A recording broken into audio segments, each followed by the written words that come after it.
257페이지의 맨 아래 달락, 그러나 단락을 보세요. 그러니까 유용하기 때문에 이걸 포기하지 않는다. 자연적으로 부여받은 역량을. 근데 같은 논리예요. 그러나 이제 오로지 인간의 참된 선만을 목적으로 하는 이성의 법칙 및 확고한 지령에 따라 살아가는 것이 인간에게 얼마만큼 이게 또 유익한가. 어. 그러니까 홉스는 그 희소성 때문에 만인에 대한 전쟁 상태가 되고 그 전쟁 상태의 공포 속에서 살아가는 것보다는 합의를 하고 살아가는 것이 좋기 때문에 제3자에게 양도를 한다. 거기에도 얼마간의 유용성의 관점이 있긴 있어요. 근데 그거를 스피노자는 끝까지 인간의 본성과 관련해서 밀고 나간 거죠. 그래서 이 에티카에 이게 나오는 이야기거든요. 앞에 것도 자신의 유용성에 따라 사는 사람들이 하는 짓이지만 기만, 뭐 폭력 이런 거. 근데 우리가 조금만 생각해 보면 혼자 하는 것보단 둘이 하는 게 나 혼자 어떤 일을 할 때의 힘보단 둘이 하는 힘이 더 크다라는 걸 우리가 자연스럽게 알아. 그리고 혼자는 뭘 해도 기쁘지 않다는 것도 알아. 그러니까 진짜 유익함을 인간이 추구하기 때문에 하는 한에서 이성의 법칙에 따라 사는 게 훨씬 더 유익하다는 것을 우리는 알 수 있게 된다. 그래서 공포에 해방돼서 안전하게 살아가기를 바라지 않는 사람은 아무도 없다. 그런 다음에 아래에서 둘째 줄 보세요. 상호 원조가 없는 인간의 삶은 가장 비판하고 이성의 개발을 불가능하게 함. 이런 사실을 숙고한다면 우리는 258페이지입니다. 안전하고 유익한 삶을 이루기 위해서는 사람들이 필연적으로 통합체를 이루어야 한다는 것이 너무나 명백하다. 그러므로 각자가 자연적으로 소유한 제한되지 않은 권리가 공동의 소유가 되어야 하고, 그러니까 자신의 자연권을 포기하는 게 아니고 전면적으로 누구를 줄 수 있는 것도 아니죠, 역량은. 그러니까 자신이 자연적으로 소유한 그 무제한적 권리가 자연에 부여받았다는 의미에서 제한되지 않았다고 얘기하는 겁니다. 이게 공동으로 같이 소유할 수 있는 무언가가 되려면 그럼 이제 어떤 약속들도 하고 계약도 해야 되죠. 그리고 이 권리가 각자의 힘과 욕망에 의해 결정되면 안 되고 이제 사람들의 능력과 의지의 관계 속에서 결정돼야 된다는 것도 이성을 통해 우리가 알 수 있다. 그, 그래서 그 단락의 맨 끝부분 보세요. 자기의 권리인 듯이 타인의 권리를 지지하도록 하는 가장 엄격한 서약으로 그래서 자신을 묶었다. 그러니까 사회계약론은 희소성이라는 자연의 어떤 내재되어 있는 공포와 그 공포로부터 비롯된 전쟁 상태를 극복하려고 하는 의지라기보다는 스피노자에겐 모든 원칙은 유용성의 추구인데 인간들이 그 나한테 유용한 삶을 살려 그러면 사람들과 함께 살아가는 게 더 좋다는 걸 이 생각을 통해서 깨달았을 때 그래서 우리의 역량, 나 자신의 역량과 다른 사람의 역량이 공유되도록 하는 무언가를 이제 발명하는 게 그게 계약을 성사시킨 이유인 거죠. 사회계약론을 갖고 오면서도 이 뉘앙스가 살짝살짝 바뀌기 때문에 이게 전체적으로 보면 되게 달라지는 거예요. 그래서 두 번째 단락에 우리는 어떻게 이 합의가 안정성과 유효성을 갖게 되는가. 누구라도 보다 더 큰 이익에 대한 희망, 더 큰 손해에 대한 두려움 없이는 선이라고 판단하는 걸 거절하지 않는다. 그리고 큰 악을 피하기 위해 또는 더 큰 선을 얻기 위해서가 아니면 어떤 악이든 견디려 하지 않는다. 그러니까 인간의 본성은 두 가지예요. 어떤 것이 정말 더 선하다고 생각하면 더 자기한테 그러니까 그, 그 선한 것을 이제 얻고자 하는데 좋은 걸 얻고자 하는데 좋은 걸 얻지 못한다. 그러면 차선으로 덜 나쁜 걸 하고자 하는 거지. 그러니까 모든 존재의 본성이 그렇거든요. 그리고 자기 때로는 악을 견뎌. 악을 견딜 때는 왜 견뎌? 그게 결과적으로 좋은 선을 가져다 주기 때문에만 견디기도 해요. 그러니까 무조건적으로 악은 내치고 무조건적으로 선은 하고자 하고 이것도 아닙니다. 선과 악 자체가 현실 조건 속에서 뭘 행위하느냐가 이제 그 조건 속에서 규정되는 거죠.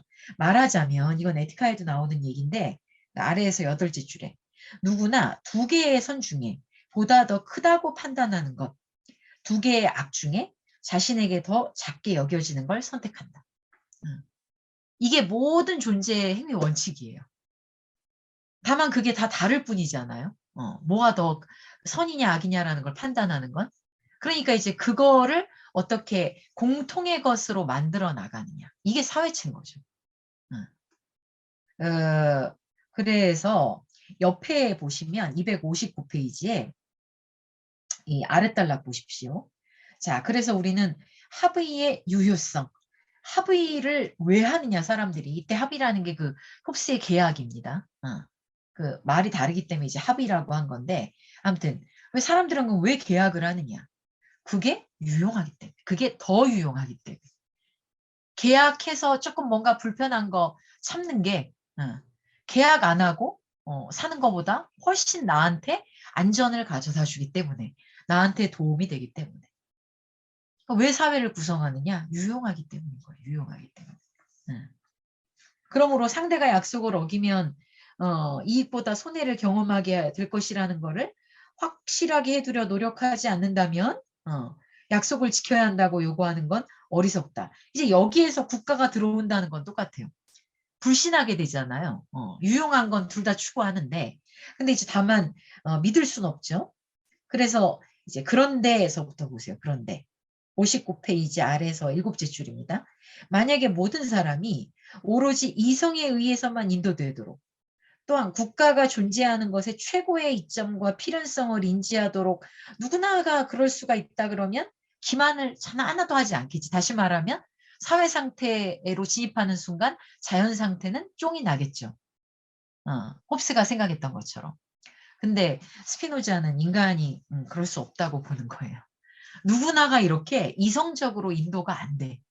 마지못해서 이 약속은 하긴 했는데 아직 내 마음속에 약속을 지키겠다는 이 공동의 것에 대한 확신은 없는 거지.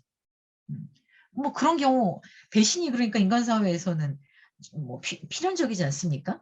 그러니까 만약에 이럴다면 전적으로 기만을 그만둘 거다. 국가의 보존이라는 이 최고선을 지향한 소망으로 다 충실하게 합의하고 막 다 그렇게 여길 거다. 그러나 260페이지 넘어갑니다. 모든 사람들이 그렇게 이성에 의해 인도대로 설득되는 게 아니다. 아주 소수다 언제나 그거는. 왜냐하면 각자는 자신의 희열에 따라 이끌리고. 그러니까 에티카에서 뭐라고 얘기했습니까? 인간은 자기가 원한다는 건 알지만 왜 원하는지까지는 알려고 하지 않아. 그렇기 때문에 모든 문제가 생기잖아. 이게 무지잖아요. 근데 여기서 말하잖아. 그렇기 때문에 사람들은 각자의 기쁨에 이끌려요. 그리고 자주 탐욕, 야욕, 질투, 분노 등에 의해 점령당해서 이성이 들어설 자리가 없어. 스피노자는 이걸 아주 직시하죠. 그러니까 니체가 스피노자를 닮았다면 이런 측면. 그러니까 니체는 인간에 대해서 막 인간은 안 돼 이렇게 비관론자도 아니지만 인간이라는 존재가 막 마음을 먹으면 뭘 할 수 있을 거야라고 인간 자체를 낙관적으로 유토피화하지도 않죠. 이상화하지도 않아요. 그냥 인간은 복합적 존재인 거예요. 근데 스피노자도 그래요. 그러니까 스피노자도 인간이 가지고 있는 그 양가적 감정, 그 정념이라는 어쩔 수 없는 인간의 본질, 이 문제를 끝까지 직면한 게 스피노자의 장점입니다. 그래서 사람들이 온갖 성실하겠다 그러면서 약속을 하고 서약하고 믿을 수가 없죠. 우리 학기 시작하면 다 서약하지 않습니까? 뭐 결석 안 하겠다, 뭐 에세이 열심히 쓰겠다. 1학기 때 깨지죠, 그거는. 그래서 누구든지 기만적으로 행동할 자연권을 가지고 있기 때문에 그건 그 사람이 악해서가 아니야. 좀 위안을 삼으셔도 돼요. 내가 악해서가 아니라 내가 아직 자연의 본성에 휘둘리고 있구나. 자연이 준 욕망에 휘둘려서 이성이 들어설 여지가 없구나. 이렇게 생각하셔야 되죠. 그래서 보다 큰 선에 대한 희망, 보다 큰 악에 대한 두려움이 없으면 계약 안 해요. 그러니까 인간이 사람들과 함께 뭔가를 구성하도록 하는 건 둘 중에 하나예요. 더 큰 선을 욕망하거나 더 큰 악을 두려워하구나. 하나는 되게 능동적인 거죠. 더 큰 선을 욕망하는 건. 근데 대부분은 뒤에 거 아니에요? 더 큰 악에 대한 두려움 아니야? 딱히 뭘 지지하지 않는데 그래도 저건 아니지 이게 많잖아요. 대부분 현대 정치 지형도가 후자죠. 더 큰 악에 대한 두려움. 그래서 사람들이 이런 절실한 게 아니면 계약을 준수하도록 하지 않기 때문에 그렇게 정치적 지형을 읽을 수가 없는 거예요. 그거를 무슨 설문조사 몇 개 가지고 읽는다는 게 우습죠. 그래서 그 아래 이제 보시면 그 단락의 아래서 네 번째 줄에 그러니까 이 권리를 자신이 원하는 것은 그러니까 그 위에 이제 사람들이 그 스타인에게 자기를 양도한다고 하죠. 넘겨주게 되고 그래서 국가가 이제 사람들을 처벌할 수도 있고 이렇게 권리를 주게 되는데 그 권리를 자신이 원하는 것은 모두 실행할 수 있는 이 능력을 가진 한에서만 보존할 것이다. 그러니까 자기의 권리가 계속 보존되는 한에서 우리는 누구에게 양도하는 거예요. 그러므로 이제 아랫단락 자연권에 대한 어떠한 침해도 없이 누구나 자신이 소유한 모든 능력을 공동체에 이양하는 조건을 기초로 하여 공동체가 형성될 수 있고 계약은 절대로 성실하게 전적으로 항상 보존될 수가 있다. 여기 자연권에 대한 어떤 침해도 없이 이렇게 나오죠. 자연권을 포기할 수도 없고 인간이 자연인데 어떻게 자연권을 포기합니까? 그러니까 어떠한 침해도 없이 포기하지 않고 그러면서도 권력한테는 뭘 양도해야 하는 거예요? 자신이 소유한 능력을 공동체에 이양하는 조건을 기초로 계약이 성립하는 거예요. 그래서 이러한 방식으로 운영되는 공동체의 권리를 민주주의 국가라고 하는 거예요. 그러니까 이 부분을 잘 읽으셔야 되는데 자기의 모든 권력을 양도했다라고 하지만 이양했다라고 하지만 자연권이 침해받지 않았다고 얘기했잖아요. 근데 왜 그럼 이양을 했느냐? 그게 나한테 더 유용하다고 판단했으니까. 그러니까 나는 기꺼이 국가의 법과 규범을 지키겠습니다. 이거에 어긋나는 것은 하지 않겠습니다. 라고 약속한 거 아니에요? 근데 그렇게 지키는 것이 나에게 더 좋은 것을 가져다 주지 못한다고 하는 현실이 되면 아무것도 침해받지 않은 이 자연권이 다시 발동하는 거지. 그래서 결국 제대로 그 사회 구성원들의 역량을 보존해 줄 수 있는 방식, 그들의 욕망을 보존해 줄 수 있는 방식으로 사회가 구성되지 않으면 그런 사회는 결국 뭐가 지배한다? 다시 또 폭력과 기만과 사기와 그런 것이 지배할 수밖에 없는 거예요. 그러니까 어떤 사회가 거꾸로 생각해 볼 수 있죠. 어떤 사회가 사기를 치는 게 더 이익이 된다고 생각하면 다 사기치겠죠. 그렇지 않겠어요? 누가 정직하게 살겠습니까? 그러니까 이제 그러면 결국 그게 극단적으로 되면 정직하게 사는 사람은 맨날 자기가 손해본다고 생각을 하지 않겠어요? 그러면 누가 법을 지키려고 하겠어요? 규범을 지키고. 그러니까 그런 사회는 서로에 대한 불신, 그다음에 온갖 꼼수와 사기가 판을 치겠지. 그러니까 정직하지 않겠죠. 사람들이 당연히. 그러면 그런 사회에서는 사람들이 그게 계속 반복이 되면 이제 모든 사람이 사기꾼인 사회 좀 극단적으로 말해서 모든 사람이 사기꾼이면 이제 다 죽죠. 아니 사기꾼이 있으면 속아 넘어가는 사람이 있어야 사기꾼들이 살잖아. 근데 그런 식의 사회가 돼서 다 사기꾼이 되면 이제 사기꾼도 살 수 없는 사회가 결국은 되거든요. 그러니까 이런 사회 속에서는 공도 동망하는 거지. 그럼 이제 뒤집어지는 겁니다. 그럼 그 사회는 더 이상 존속이 불가능해요. 그럼 이제 폭력 휘두르는 거 그다음 자연스러운 수순이죠. 서로 죽이고 자연스럽게 되죠. 그래서 이런 방식으로 여기에서 중요한 건 뭐냐면 능동성이 중요해요. 이게 나에게 이익이 된다라는 자신의 그 동의하에 능동적으로 무언가를 맡기는 거거든. 이것을 나는 민주주의 국가라고 하겠다. 그러니까 이 스피노자의 민주주의라는 게 도대체 뭐냐? 이거는 단순히 대의제를 말하는 건 아니에요. 이거 가지고는 논의들이 많이 있는데 그냥 우리가 무슨 민주주의 공화국이라고 하는 그 실체적인 정치체라기보다도 이런 식으로 공동체가 자기의 이 개체의 어떤 이익과 공동체의 이익이 맞물리면서 갈 수 있는 어떤 시스템으로의 끊임없는 운동? 스피노자는 그걸 민주주의적 과정이라고 본 것 같아요. 그래서 발리바르 같은 사람들은 스피노자의 민주주의는 이 정치체에 내재하는 이 부단한 실험적 과정으로 봐야 된다고. 민주주의, 뭐 이렇게 뭐 누가 정권을 잡으면 민주주의 이게 하루아침에 딱 되는 게 아닌 거죠. 근데 여기에서 이게 비단 민주주의의 문제만이 아니라 이를테면 제가 이런 신학정치론 읽으면서 되게 좀 흥미로웠던 지점은 뭐냐면 예를 들면 동양은 민주주의는 아니지만 고대 사회에서 민주주의는 아니지만 뭐가 있냐면 마음을 얻는 것과 마음을 얻지 못하는 거에 대한 비교가 되게 철두철미하게 있지 않습니까? 그러니까 물론 전설이겠지만 그 문왕이 이제 주임금을 쳐내고 자기가 그 역성혁명을 일으킨 거잖아요. 근데 그 기록을 어떻게 해놨냐면 백성들이 도시락 싸들고 가서 그러니까 자기네들을 침략해 오는 애들을 환영했다고 나오지 않습니까?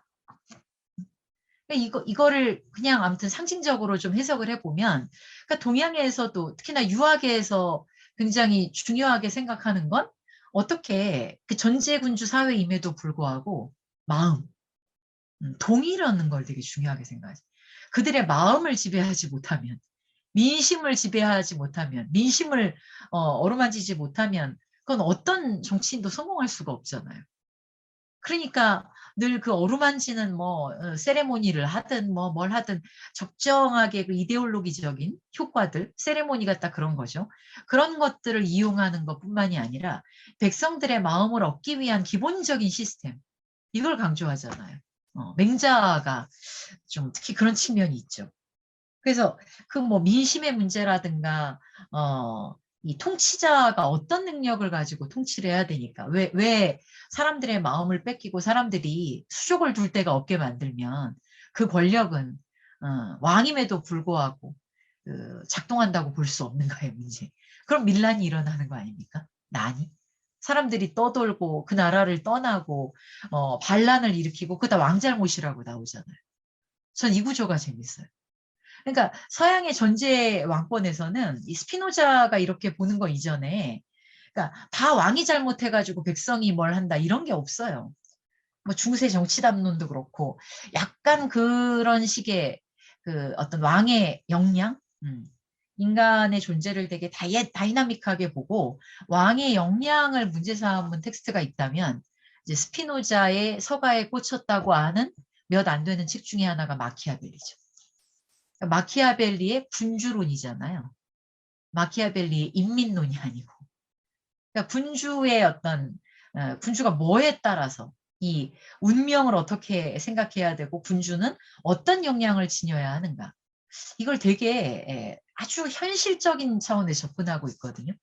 그래서 이 어설프게 그냥 이 마키아벨리를 법가라고 얘기하는데 그 가만히 독해해 보시면 스피노자가 괜히 마키아벨리를 독해한 게 아니라 마키아벨리가 인간의 이 심리와 본성을 파악하는 아주 현실적이고 정확한 측면이 있어요. 네. 같이 이렇게 좀 읽어보시면 제 느낌으로는 제가 그런 거에 대한 글을 써본 적은 없습니다만 그 느낌으로는 이렇게 동양의 그 정치 원리 같은 걸 설명하는데 하나의 힌트 같은 거를 우리가 생각해 나가는데 힌트를 줄 수 있는 지점이 있는 것 같아요. 그래서 어쨌든 공동체의 이런 원리를 스피노자는 이제 민주주의라고 했고 그게 공화제인 거죠. 그러니까 민주주의가 리퍼블릭. 그리고 이거는 자기의 능력 범위 내에서 모든 것에 관한 최고의 권리를 단결하여 소유한 사람들의 연합체. 이거예요. 그러니까 자신의 능력의 범위 내에서 우리가 어떤 권력자에게 권리를 부여했다는 것 자체가 그 사람한테 권력을 준 게 아니에요. 그 사람한테 준 게 아니라 자신의 권력이 공동적인 차원에서 합의를 이루도록 하나의 체를 형성한 거지. 근데 그 체가 단일한 체로 갈 수는 없어요. 왜냐하면 이건 이제 우리의 신체에도 마찬가지지만 우리의 신체 자체가 아주 복잡하고 각자의 원리를 가지고 있는 것들이 합의해서 만들어낸 결과잖아요. 일치하고는 좀 다르죠. 심장하고 뭐 신장하고가 일치하진 않잖아요. 그다음에 우리의 뭐 뇌를 구성하는 원리와 그다음에 장기를 구성하는 원리가 또 딱 일치하는 건 아니잖아요. 근데 합의를 해야 되죠. 그래서 다 상이한 부분들이 연결되고 소통하는 걸 통해서 합의하는 것을 통해 결론이 도출된 게 신체라는 개체라면 국가도 스피노자는 그렇게 보는 거예요. 그렇기 때문에 표현의 자유가 중요하죠. 얘네들은 이 말하고 쟤네들은 저 말한다는 거. 왜? 모든 인간 자기 유용성화에서 더 큰 유용성을 얻을 수 있다고 생각하기 때문에 권력을 지금 준 거 아닙니까? 힘을 준 거 아니에요? 그러니까 그 힘을 준 사람들이 자기를 짓밟고 한 사람 편만 들면 안 따르지. 그러니까 얘네들은 얘네 소리하고 쟤네들은 제 얘기하고 A, B, C 온갖 애들이 자기 유용성을 가지고 있는데 그것들을 어떻게 우리의 신체가 다 다르면서도 하나로 마치 이렇게 나가는 것처럼 어디가 푹 고장나면 이제 그때부터 몸이 무너지는 거잖아요. 마치 신체가 그런 것처럼 어떻게 이 주권자가 그런 이질적인 것들이 서로 소통하고 연결되게 함으로써 이게 그래도 이걸 따르는 것이 나에게 혼자 내가 도코다이로 가는 것보다 나에게 더 좋구나라고 사람들을 설득시킬 수 있어야 되거든요. 그러니까 의견의 자유, 표현의 자유 이게 되게 중요한 거예요. 그거를 권력자가 만약에 못한다, 주권자가 못한다. 그러면 이 스피노자의 사유하에서는 이거를 잘하고 있는 한에서는 주권자의 역량이 다른 사람의 역량을 압도하는 거예요. 아, 그래도 저걸 따라가는 게 좋겠다. 이렇게 생각하면 주권자의 역량이 이 인민들의 역량을 압도하는 거거든요. 대중들의 역량을. 근데 대중들이 저거 뭐 좀 해보라고 줬더니 저 내가 더 잘하겠다. 저거 아무것도 못하고 이렇게 되면 이제 사람들이 이탈하는 거지. 그래서 뭐 온갖 여기저기서 이제 뭐 나쁜 쪽으로는 불의와 합법이 판을 치고 좋은 쪽으로는 그 권력을 다시 무화시키기 위한 또 다른 연합체들이 만들어지는 거겠죠. 그래서 자신에게 준 권력을 인민들을 감화시킬 수 있을 정도로 강하게 역량을 쓰지 않은 애들은. 대통령도 역량을 받은 거고 왕도 역량을 받은 거죠. 그건 인민들의 역량을 내가 받은 거거든요. 그럼 인민들의 역량을 받아서 인민들이 좋아하는 방식으로 쓰는 게 주권자의 역량인 거예요. 인민들이 좋아하는 방식으로 이 소통시키는 방식으로 역량을 쓰면 누구도 주권자의 역량보다 크지 않지. 그렇죠? 근데 만약에 주권자가 어떤 한 파트만을 대변해. 그러면 그 모든 인민들의 역량보다 얘가 작잖아요. 그러니까 당연히 이거는 역량을 실현할 수가 없는 거예요, 제대로. 그래서 그 촛불 이 스피노자를 가지고 뭐 촛불 혁명이라든가 이런 현대의 그 어떤 정치적인 그 운동들을 막 설명하려고 하는 시도가 한참 있었죠. 그 대충 이해가 되셨죠? 그래서 옆에 보시면 그래서 그 260페이지 맨 아래 보세요. 맨 아래 그렇기 때문에 최고의 권력은 법이 아니다. 법에 구속되지 않으며 누구나 온갖 문제에서 그것에 복종해야 돼. 즉 권력이. 그러니까 이거는 법치가 아닌 거예요. 사람들이 법에 따르더라도 그거는 법에 따르기 위해서 따르는 게 아니라 그 권력에 설득당하는 한에서 법에 따르는 거예요. 이걸 아시겠죠? 그런 방식으로 주권자가 역량을 사유할 때 그 국가는 안정된 방식으로 유지될 수가 있다는 거죠. 그래서 261페이지 보시면 그 두 번째 단락에 타인의 명령 및 의지에 절대적으로 복종하는 것에 관련된 위험은 중대한 불안을 일으킬 만한 그런 것이 아니었다. 우리가 제시했듯이 여기 그 말이 나옵니다. 최고 권력은 사실상 최고의 능력을 보유한 동안에만 뭐든지 명령할 수 있다. 그러니까 인민들의 역량을 내가 지금 부여받은 거잖아요. 그래서 어마어마한 권력, 최고의 권력을 쥔 거잖아요. 대통령쯤 되면. 그러면 그 최고의 능력을 내가 보유했다고 하는 거는 보유한 동안에만이라고 하는 건 뭐냐면 그게 인민에게 부여받은 역량이니까 인민을 위해 쓰는 동안에만 이런 말이에요. 그러니까 주권자의 최고 권력은 그런 의미에서 인민들의 역량을 다 보유한 동안에만 인민들을 위해서 쓰는 한에서만 자신들이 바라는 걸 명령할 수 있는 거예요.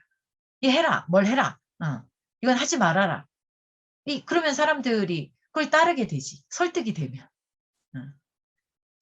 그리고 뭐 어떻게 돼서든지 뭘 가로막지 않고 이쪽 저쪽을 공론화하고 그런 방식으로 역량을 자기가 받은 아주 이질적인 역량들을 한 번에 받은 거 아니에요. 뭐 50%로 당선이 돼도 어쨌든 역량을 다 위임받은 거니까. 그러니까 나는 50%만 당선됐으니 지지 줬으니까 50%만 보고 가겠다. 이러면 그건 역량이 나머지 50%도 결국 선출된 순간 그 역량을 위임받은 거거든요. 투표를 하는 사회에서는. 그럼 그것까지도 고려해서 가야 된다는 거예요.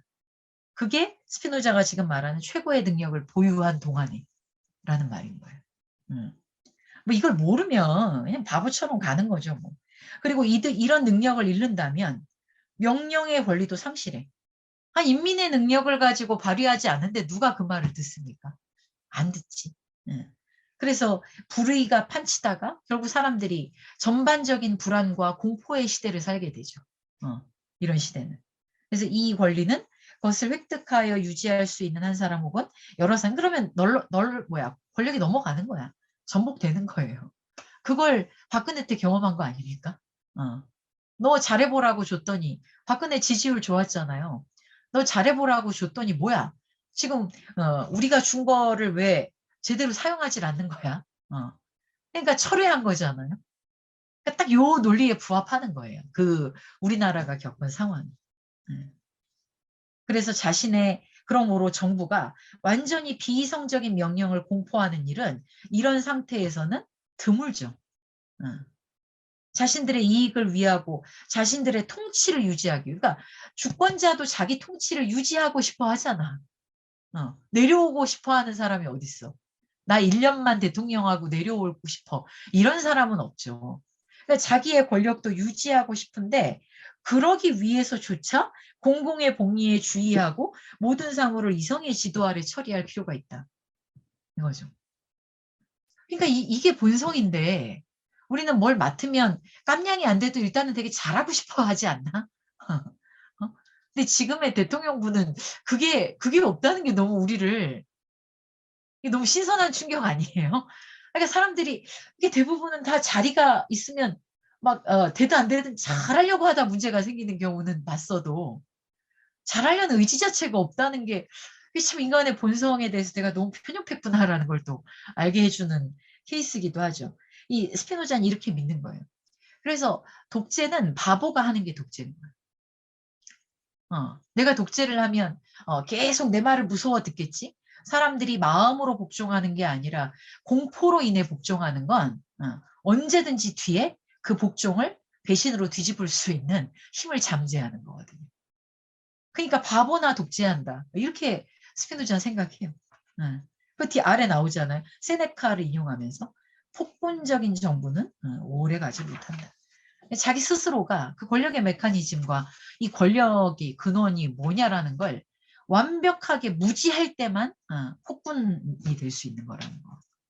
네. 뭐 핵심적인 얘기는 다 했습니다. 그래서 262페이지에 보시면 그러므로 이제 진짜 좋은 국가는 뭐냐. 여기 262페이지의 두 번째 단락의 넷째 줄부터 보시면 요거는 에티카에 나왔던 노예와 자유인에 대한 얘기 그대로 나오죠. 노예는 쾌락의 지배에서 살면서 뭐가 진짜 좋은 건지도 모르고 할 수도 없는 사람이 노예. 이성의 지도 하에서 다른 사람과 공존하는 법을 모색하는 자가 자유인. 그래서 좋은 국가란 뭐냐? 그 아래 자유인들로 이루어진 국가인 거죠. 그러므로 지금 읽은 데서 한 6줄 내려오시면 건전한 이성의 기초를 두는 국법을 가진 국가가 가장 자유로운 국가. 그러니까 어떤 법은 법이다. 이 법 자체를 위한 법이 아니라 사람들을 설득시킬 수 있는 이성적 기초. 이성이라는 것이 왜 중요하냐면 이성으로 사람들을 설득시키는 게 가능하죠. 그럼 사람들을 이해시키는 거잖아. 인간은 이해를 통해서 뭔가에 이렇게 마음을 연다는 거예요. 근데 이성을 하지 못하고 무조건 따라라 그러면 그거는 따르는 사람. 그러니까 그게 바로 정념에 기반한 통치인 거지. 그러니까 통치는 정념이 필요하지만 정념만으로 통치를 하게 되면 그건 무너지죠. 언제나 반대 정념이 있으니까. 그래서 이제 좋은 국가, 건전한 국가란 결국 이런 것이다. 그래서 맨 아래 263페이지 보세요. 263페이지 맨 아래 보시면 시민권이란 뭐다? 본인의 현재 상태에서 자신을 보존하기 위한 각자의 자유. 그러니까 시민권을 지녔다는 건 시민이니까 무엇을 해야 한다가 아니라 자기가 그 사회 속에서 다른 사람들과 더불어서 자신의 자유를 행사할 수 있는 능력. 이게 시민권인 거예요. 말하고 표현할 수 있는 능력. 그걸 이성의 기초에 의해서 행사할 수 있는 능력. 이게 시민권이죠. 그 다음에 264페이지 보세요. 그럼 불법은 뭐냐? 스피노자의 불법은 단순히 법을 안 지키는 게 아니에요. 그게 아니라 그러니까 여기 나오죠. 한 시민 또는 국민이 최고 권력의 법령에 반하여 타인의 탓으로 얼마간의 손상을 입지 않을 수 없게 될 때. 왜냐하면 불법은 시민 상태가 아니고서는 생각될 수 없기 때문에. 그러니까 이 말은 무슨 말이냐면 자연 상태에서는 불법이나 죄가 없습니다. 동물들에겐 죄가 없죠. 불법도 없고. 근데 불법이라는 것 자체가 우리가 이런 약속을 하자라는 사회를 기초로 해서 만들어지는 거예요. 그러니까 법을 지키느냐 안 지키느냐라는 것도 결국 시민의 능력과 연관되는 거지. 권리. 근데 우리가 뭘 하는 건 권리고 법을 지키고 안 지키는 건 의무의 문제라고 이렇게 의무와 권리를 나누잖아요. 근데 스피노자에겐 사회를 계약을 통해 했기 때문에 법과 불법이 있는 거거든요. 그러니까 불법 자체가 시민 상태를 전제로 하기 때문에 시민 상태가 아닌 데서는 법을 지키네 마네라는 말 자체를 할 필요가 없죠. 그래서 법에 의해 서로 해를 끼치지 않도록 구속되는 사적인 시민들 사이에서만 이건 발생한다. 그러니까 카오스 상태에서는 아무거나 막 해도 불법은 아닌 거예요. 가끔씩 저기 폭동 같은 거 LA에 일어나면 그냥 막 하잖아. 무법천지에서는 불법이다 법이다 얘기할 수 없어. 그건 뭐냐면 기본적으로 얘들을 설득할 수 있는 시스템의 부재잖아요. 리더의 부재. 리더가 부재하는 건 시민 상태도 아니죠. 그냥 자신의 폭력을 주저없이 발휘하는 상태니까. 그럼 거긴 불법도 없어요. 법과 불법이라는 것도 하나의 사회 상태와 연관되는 거다. 그 다음에 이제 정의는 뭐냐? 시민권에 의해 각자의 것을 각자에게 주는 확고부동한 마음. 그러니까 우리가 지금 정의를 뭐라고 생각하느냐, 공정을 뭐라고 생각하느냐, 전 따져 물어봐야 될 문제지만 스피노자에게는 이 뉘앙스가 좀 다릅니다. 정의 내지는 공정이기도 해요. 이게 공정은 뭐냐? 시민권. 시민권을 지녔다고 하는 건 이제 앞에 그런 맥락인 거예요. 우리가 서로 합의하고 이성에 의해 인도되기로 약속한 상태잖아요. 그걸 약속한 자들에게만 시민적 권력. 권력이 여기서 권위라는 건 역능이기도 하고, 그러니까 역량이기도 하고 권리이기도 하다 그랬죠. 그런 시민의 역량. 내가 그래서 어떤 것을 누리고자 하면 다른 사람도 누리게 해줘. 내가 서고자 하면 다른 사람도 서게 해주고, 뭐 그 노노의 구조라고 비슷한 거죠. 그러니까 이성적인 인간들이 자기의 역량을 다른 사람들에 의해 침해받지 않을 수 있도록 할 수 있는 어떤 서로의 상호 이해의 상태? 그게 정의예요. 그러니까 정의는 국가가 정해주는 게 아닌 거죠. 여기 확고부동한 마음 이렇게 얘기했잖아요. 그 다음에 이제 뭐 동맹자, 적 이거는 읽어보시면 되고 이렇게 규정할 수 있겠다. 그래서 260 쭉 넘어가 보시면 그 268페이지 넘어가 보세요. 그래서 시민권은 268페이지에 268페이지에 보시면 위에서 둘레 여섯 일곱째 줄에 시민권은 최고 권력의 법령 이게 이제 그 주권자 그러니까 국가의 법에 의해서 이제 의존하는 반면에 자연권은 자연의 법칙에 의존하고 그리고 자연의 법칙은 종교에 적용되지 않고 전체로서의 자연의 질서에 자연의 질서의 문제다. 그러니까 자연권과 시민권은 나란히 가는 거죠. 나란히 간다는 건 언제든지 시민권이 제대로 행사되지 않을 때 자연권이 이 사회 상태를 치고 들어오는 거예요. 그러니까 자연 상태가 언제나 이 시민 상태의 하나의 뭐라 그럴까 외부라 그래야 될까? 그러니까 우리는 이제 그 오랜 정치학, 서양의 특히나 정치학은 정치라는 게 자연의 논리와는 완전히 단절되어 있는 다른 논리라고 생각을 하거든요. 근데 뭐 주역을 보시거나 뭐 맹자를 보셔도 주역만 하더라도 인간이 자기가 훌륭하게 정치를 잘하고자 할 의지를 가지고 열심히 한다고 해서 그 정치체가 영원히 유지되는 건 아니지 않습니까? 아무리 잘하려고 해도 때가 되면 썩게 돼 있고 때가 되면 무너지게 돼 있잖아요. 응? 그러니까 기본적으로 정치학을 자연의 근거에서 바라본다는 거지. 이게 통하는 것 같아요. 그러니까 그러던 때가 서양에도 좀 있었어요. 그거랑 제일 비슷한 게 스토아파라 그래야 될까? 그러니까 스토아파도 인간 사회의 규범을 이 자연 우주의 섭리에 기초해 가지고 보려는 태도가 있거든요. 근데 이건 이제 중세 시대 지나고 나면 이 모든 것은 신적 질서에 종속되니까 이제 이게 사라져 버리지 않습니까?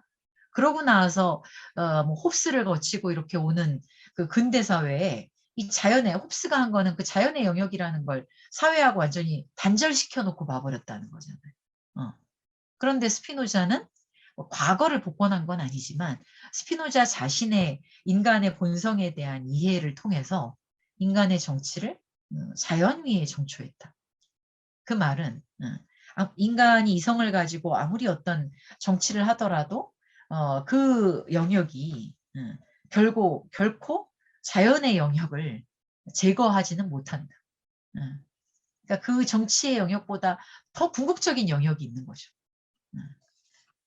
그래서 그거를 조금 더 밀고 나가서 생각해 본다 그러면 이제 정치에서의 무의식, 그다음에 뭐 욕망 같은 얘기일 수 있겠지만, 그다음에 더 나아가서 생각을 해보면, 그러니까 권력의 무상함, 어떤 권력도 좋은 권력일지라도 좋은 권력이 뭔지 잘 모르겠습니다만 좋은 것도 심지어 오래가지 못한다고 하는 그 어떤 깊은 자연적인 이해로부터 권력을 생각하는 태도 그런 게 저는 이 동양이 정치학이 가지고 있는 특징인 것 같아요.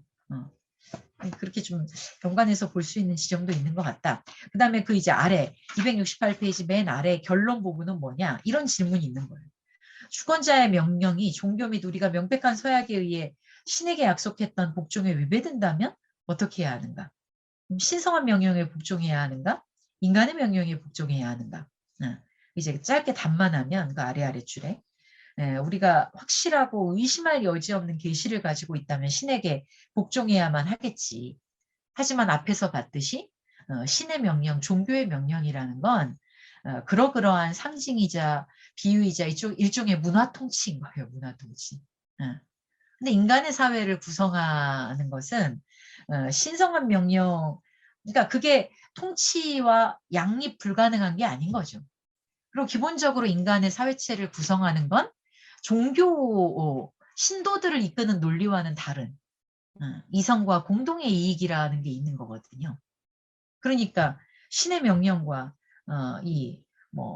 지금 서약에 의한 이거에 위배되는 거, 이걸 따르느냐 저건을 따르느냐라는 문제를 이렇게 대립적으로 놓으면 안 된다. 근데 이 시대는 그런 질문이 있으니까 이걸 한 거예요. 그래서 네 국가가 국가의 권리는 종교에 있어서 이 269페이지에 맨 윗줄에 보시면 되겠네요. 종교에 관해서 자신이 적당하다고 생각하는 어떤 결정을 하는 것은 전적으로 최고 권력, 이러한 최고 권력에 속하고 모든 사람들은 자신이 서약한 약속에 의해 이러한 문제에서 최고 권력의 법령과 명령에 의존하도록 속박된다. 그러니까 교회가 국가보다 위에 있으려고 하면 안 된다. 그 얘기예요. 그러니까 아주 정말 전략적으로 철두철미하게 당시에 공화파를 지지하는 글을 쓴 거죠. 어떻게 해서든지 이 종교 아래다가 공화주의자들, 막 자유로운 사상을 가지고 있는 공화주의자들을 아래다 끌어내리려고 한 거거든요. 스피노자는 그거에 이렇게 전면적으로 반대를 하는 거예요. 그래서 강의안을 다시 와서 보시면, 자, 그 강의안에서 그 스피노자의 신학정치론 4페이지에서 1번 홉스와의 차이, 그러고 제가 그 인용해 놓은 겁니다. 인용해 놓고 5페이지에 보시면 5페이지의 중간 정도에 인용문 아래 화살표 이렇게 해놓은 게 있어요. 그러니까 사회 상태에서도 자연 상태를 지배하는 갈등과 기만의 메커니즘은 작동한다. 계약했다 그래서 자연 상태가 사라지는 건 아니다. 홉스에게서는 이제 1차적 계약은 개인들이 먼저 약정을 하고 그다음에 그 개인들이 3자한테 자신의 자연권을 양도함으로써 이루어지죠. 그런데 이제 이게 다르다. 그 아랫단락에 스피노자는 권리를 양도하는 게 아니라 이 권리라는 게 사실은 역량이다. 내 역량을 내가 다 못하니까, 그리고 내가 사람들을 쫓아다니면서 뭔가를 다 해낼 수는 없으니까 너는 그걸 전문적으로 해라. 이러고 주권자에게 역량을 양도한 거거든요. 그래서 우리가 아무것도 할 수 없다는 걸 의미하지 않아요. 이 권리의 양도라는 게. 양도에 대해서 말한다. 자연권은 각자의 역량에 의해서만 규정되므로 각자가 지닌 역량을 타인에게 양도하는 정도만큼 타인에게 자신의 권리를 양도하는 거다. 그러니까 역량이 권리다 이 말이에요, 계속. 따라서 주권자는 만인을 힘으로 감지할 수 있는 최고의 권력, 역량을 자기가 받았으니까 그 역량을 가지고 명령을 행사할 수 있잖아요. 그렇지만 자신이 원하는 대로 실행할 수 있는 건 오로지 그 인민들이 나에게 준 역량을 진짜 실행하는 한에서만이다. 보존하는 한에서만이다. 이 보존한다는 게 그렇게 실행하는 한에서만 그런 거죠. 그러지 않으면 주권자의 명령은 취약해질 거다. 이거 아까 말씀드린 거죠. 그래서 홉스의 경우 자연권의 양도는 자연 상태가 주는 불안과 공포에서 비롯되었지만 스피노자는 역량을 불안과 공포 때문에 양도하는 게 아니다. 추동하는 게 기본적으로 다르다. 불안과 공포가 아니라 더 좋은 것. 더 좋은 것을 위해서 기꺼이 자기 걸 주는 거예요. 인간이 불안과 공포에서 한낱 벗어나기 위해서 그래, 너한테 힘 실어줄 테니까 네가 해봐. 이렇게 안 되죠. 뭔가 대중에게는 끊임없이 더 좋은 것을 해줄 수 있는 어떤 힘에 대한 기대가 있어요. 그래서 양도하는 거다. 요 지점이 다릅니다. 그래서 역량이나 권리를 양도해서 얻을 수 있는 게 더 크다고 생각하기 때문에 계약하는 거예요. 그러니까 이 말은 뭐예요? 그게 안 되면 계약 깨는 거예요. 언제든 깰 수 있는 게 사회 계약이고 그 능력은 대중들에게 있는 거죠. 그래서 계약은 유용성의 힘에 의해서만 힘을 지니고 유용성이 사라지면 계약도 철폐. 그러니까 모질이 같이 우리의 유용성을 위해 최선을 다하지 않는 사람이 주권자다 그러면 대중들의 그 자연적 역량이 그걸 용서하지 않아요. 예. 그러니까 시민을 형성해 주는 건 시민이기 이전에 코나투스를 지닌 존재라는 사실이거든요. 우리가 코나투스를 지닌 존재이기 이전에 시민인 게 아니에요. 아시겠죠? 그 관계에서 이런 결론이 도출되는 거다. 그러므로 스피노자는 이제 뒷부분이 아까 제가 강조했던 말입니다. 국가 내에서 시민의 저항권은 사라지지 않는다. 시민의 저항권은 항상적인 거예요. 항상적인 거. 자연권이 사라지지 않는 한 이 계약을 했다 뿐인 거지 그 계약과 더불어서 모든 시민의 자연권도 사라지지 않아요. 그래서 저항권은 계속되고 주권자의 역량이 약화되면 언제든 주권이 다른 사람이나 집단에 넘어갈 수 있다. 그러니까 대중의 역량이 이제 그 다음 문제가 되는 거죠. 어떻게 대중들이 자신들의 역량을 폭도의 형식이 아니라 자신들의 이성과 더 그 유용한 측면을 위해서 대중들이 자신의 힘을 발휘하도록 할 것인가라는 문제. 이게 혁명의 문제이기도 하고 이게 대중 스스로가 이제 대중 운동을 어떤 방식으로 해야 될 건가의 문제이기도 한 거예요. 그러니까 70년대, 80년대의 대중 운동이 기존 권력 전복을 목적으로 했다 그러면 이제 그게 망하고 나서 한번 운동권 망하고 나서 새로운 정치 운동을 고민하는 사람들은 대중이 어떻게 기쁨으로 역량이 강화될 수 있을까? 이 스피노자적 문제의식이죠. 그러니까 후코가 앙티오이디푸스 영역판 서문을 쓰면서 거기에 그런 말을 해요. 이 들르즈와 가따리가 쓴 이 책에서 우리가 배워야 되는 이미지 중에 하나가 뭐냐? 저항이 슬픈 것이라고 생각하지 말 것. 이런 얘기를 하거든요. 우리는 저항을 떠올리면 늘 비장하고 막 목숨 내놔야 될 것 같고 이런 걸 떠올린다. 근데 이 들르즈와 가따리가 앙티오이디푸스에서 그런 이미지의 저항이 아닌 어떤 저항을 사유할 수 있는 가능성을 줬다. 우리는 어떻게 저항을 웃으면서 기쁨으로 서로를 전염시키면서 할 수 있을 것인가. 가볍게. 요 문제의식인데 그게 이제 대중들이 막 분노에 차서 막 뭘 뒤집어 엎고 그러니까 언제나 대중의 운동은 분노를 기반으로 한다는 이게 공식이 딱 있지 않아요? 그러니까 그 분노가 막 이게 분노가 에너지기도 하잖아요. 세상에서 가장 센 힘이 분노라고 스피노자도 얘기를 했죠. 겉으로 보기에. 그래서 수동적인 정념이 겉으로 보기에는 가장 막강한 힘처럼 보인다고. 이 분노가 대표적인 거죠. 그래서 막 분노에 의해 추동되면 막 뭘 뒤집어 엎고 힘은 세가지고 다 때려 부술 수는 있지. 근데 그렇게 분노에 의해서 추동되면 그 분노를 향할 대상이 사라지고 나면 그 다음이 없어요. 이 현타가 오는 거지 그러면.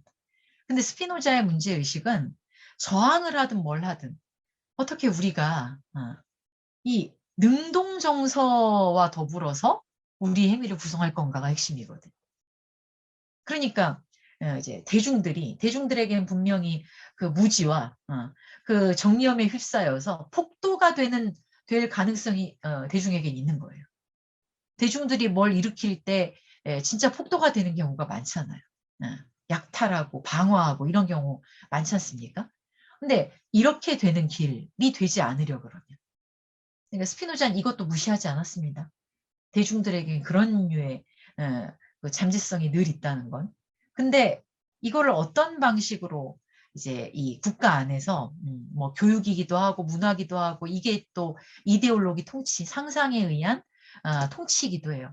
어떻게 통치성을 발휘하느냐에 따라서 대중들이 똑같은 상황에서도 폭도가 되지 않고 아주 그 서로가 서로를 보호해주는 방패막으로 기능할 수 있는 그런 대중이 될 수도 있지.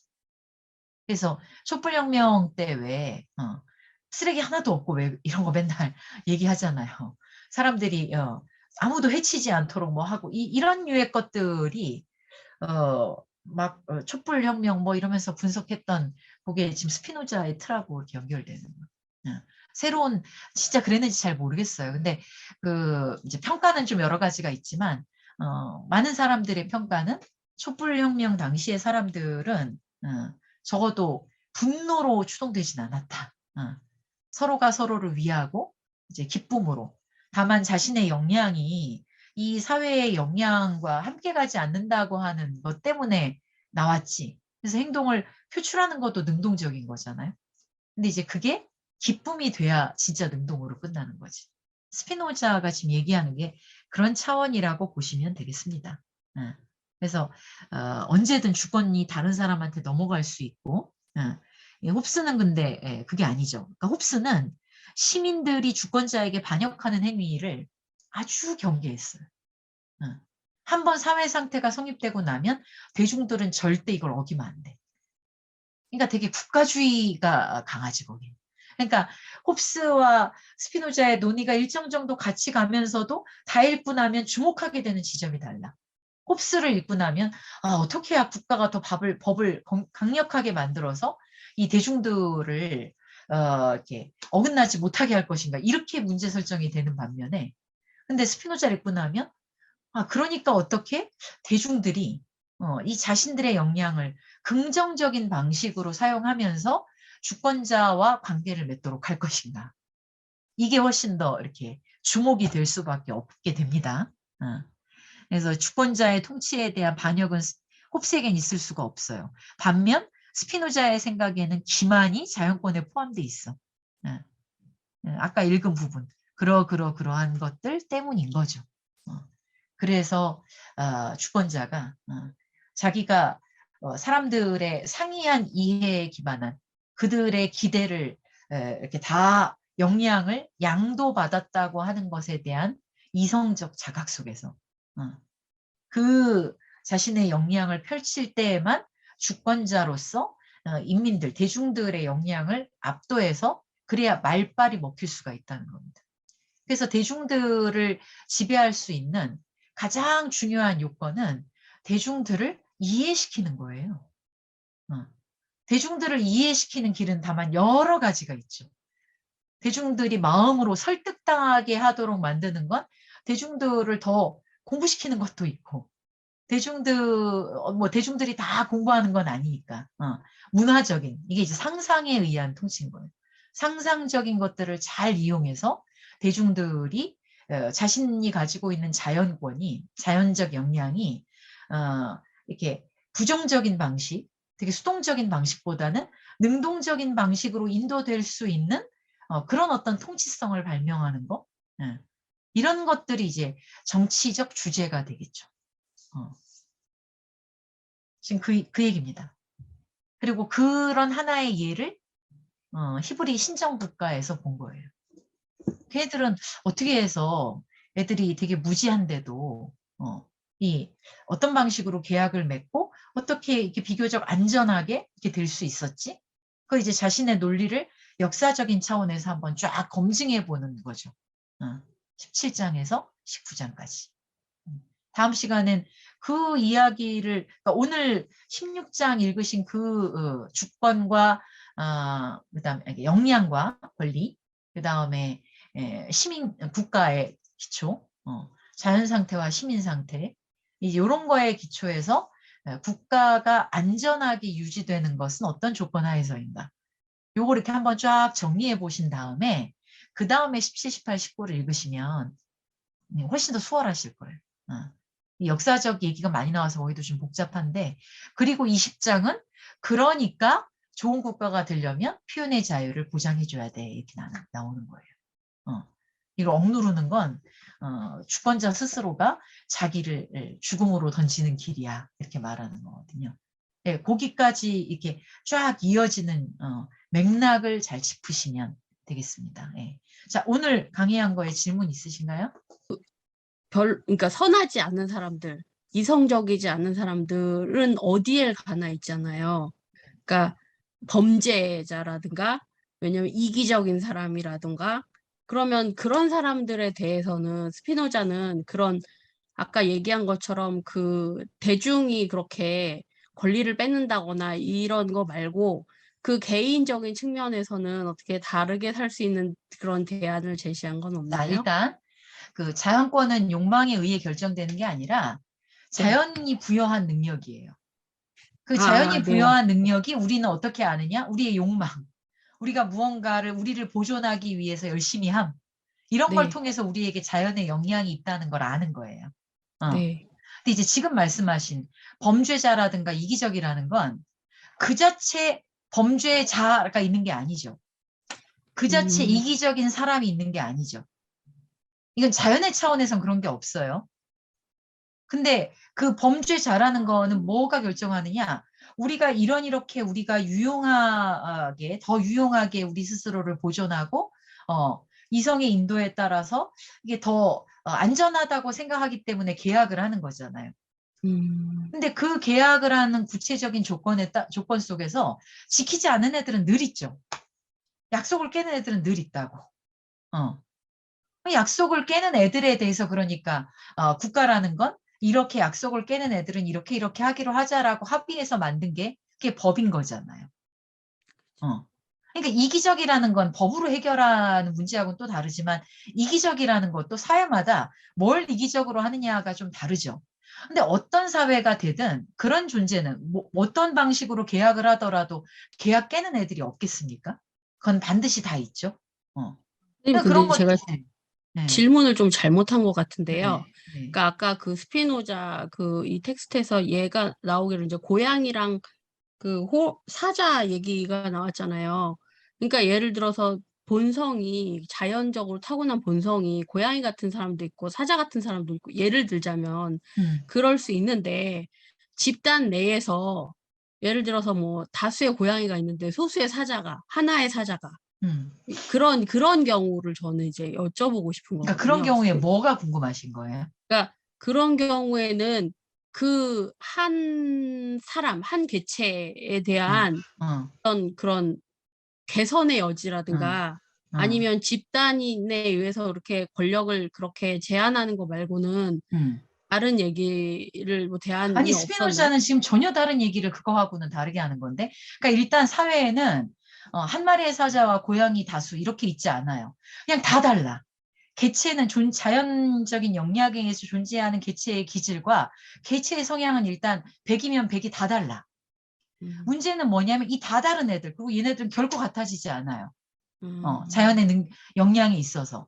근데 이 결코 같아지지 않고 이미 다 다른 이 다른 존재들을 얘네들이 어떻게? 그러니까 얘네들이 뭔가 그래도 우리가 더 좋은 것을 추구하면서 살아가는 게 내가 살아가는데 더 좋겠다라는 생각을 할 때 합의가 이루어지는 거잖아요.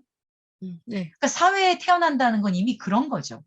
음. 그러니까 우리가 아기로 태어났을 때는 모르지만 교육을 받는다는 건 사실은 그런 방식으로 인도되는 거야, 생각들이. 나의 기질도 있고 나의 뭐도 있지만 이게 이렇게 같이 살아가는 것이 공동적인 선이구나.